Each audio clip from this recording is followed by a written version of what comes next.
Hi everybody, I hope you're having a great day. Today, I'm going to tell you a story about Noah and his ark. Did you know that after Noah was 500 years old, he had 3 sons? I don't know about you, but I have not met anyone over the age of 100 years old. So I can't imagine what having 3 sons at the age of 500 must feel like. During Noah's time, the people of earth had become very bad, and it made God very sad. God was so sad and hurt that he wanted to get rid of every person and all the creatures that he made. He wanted all the evil to stop.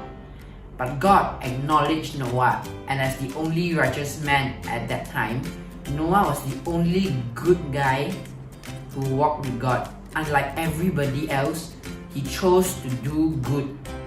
So God said to Noah, I am going to put an end to all the people because the earth is full of fighting because of them. I am going to destroy them and the earth.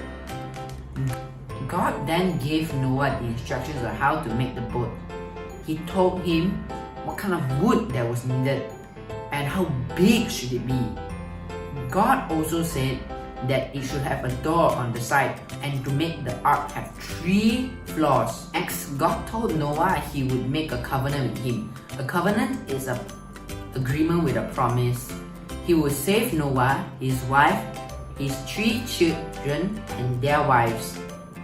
They would be safe in the ark because God was going to flood the whole earth and everything else would die.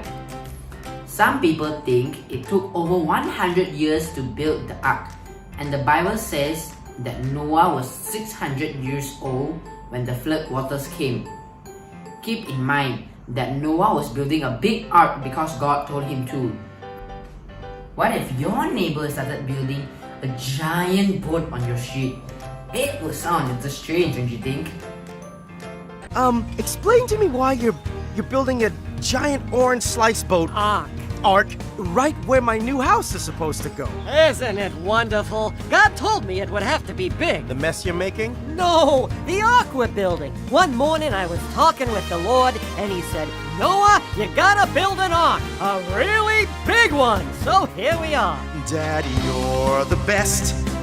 You walk with God, you're honored and revered. Nice of you to say. Build a boat in the desert. Don't you think that's weird? You should be wearing a hard hat. I've got plans to build a life and spend it with my awesome wife. And your big plans are in my way. We'll build your boat, but let's do it another day, 'cause I've got plans. I'm missing one other big thing that's going in the ark with Noah and his family, and that is the animals.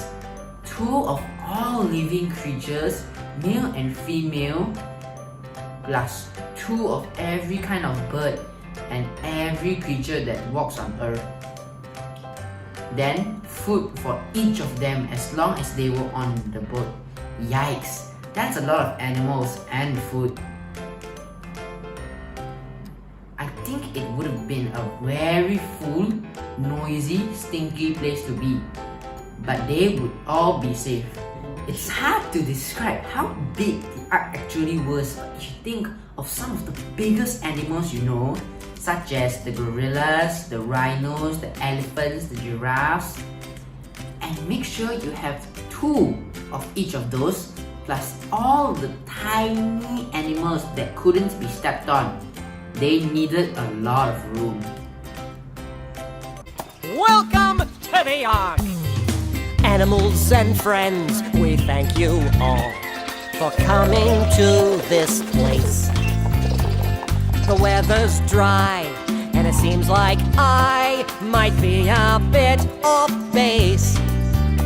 We know it may seem odd, but we're listening to God. We're grateful for your willingness to try, which is why we welcome you aboard. We welcome you aboard. As you will see, no details been ignored. Take a look around. We know that you'll be floored. We welcome you aboard. When the ark was done, God gave Noah 7 days warning before the flood to get all the animals and food on board, and told him that he would send rain for 40 days and 40 nights. When everyone was in the ark, God shut the door. Then the rain started. The Bible makes it sound like there was rain coming from the clouds and also water coming from the ground. So everything probably was covered pretty quickly. The floods kept coming for 40 whole days. The ark floated on the water and all the high mountains were covered completely with water. Every living thing died on earth that wasn't in the ark. So the rain came for 40 days and nights, but when it stopped, Noah and the animals couldn't just leave. There was too much water and no land for them to walk on. Everything was covered. The waters flooded the earth for 150 days, which is about 5 months. God remembered Noah and all that was in the ark, so he sent a wind to help dry the earth. Finally, in the 7th month after the floods had stopped, the ark rested on top of a mountain. A little while after the 40 days, Noah opened a window he had made for the ark and probably let in some fresh air. Even more importantly, he let a raven out. It would fly back and forth to the ark until the water had dried. Then he sent out a dove, but the dove couldn't find any place to go. He waited a week and then sent out a dove again. This time, the dove came back with an olive leaf in his mouth, which meant water has gone down. He waited 1 more week and let the dove out again, and this time it didn't return. From the way the Bible describes Noah, his family and all the animals, they were in the boat for just over a year, or 370 days to be precise. That's a long time to be on a boat with all those animals. When the earth had dried up enough, God told Noah that everyone could get off the boat. That probably was a very happy day. Maybe a little uncertain as well. There would be no one but them on the earth, and they would have to start all over, building a house, collecting food.